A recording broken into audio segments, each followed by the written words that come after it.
Thokozela ugogo nomkhulu, salwa sendoda lesi. Uma ungafuni ukuzinuka amakhwapha,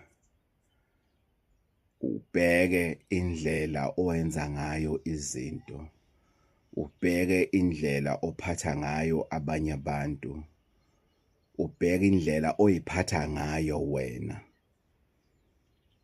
Kodwa bese ulindela ukuthi umuthi uzokwenzela into ethize, noma ukukhuleka kwakho noma ukuphahla kwakho kuzokwenzela into ethize, kodwa wena ubuhluleka ukuzenzela into ethize noma ukwenza kahle empilweni.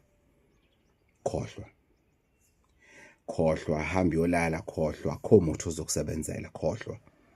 Ungayidlalela nje ngemali zakho, uhambe unike izinyanga, unike abathandazi, unike abafundisi, khohlwa.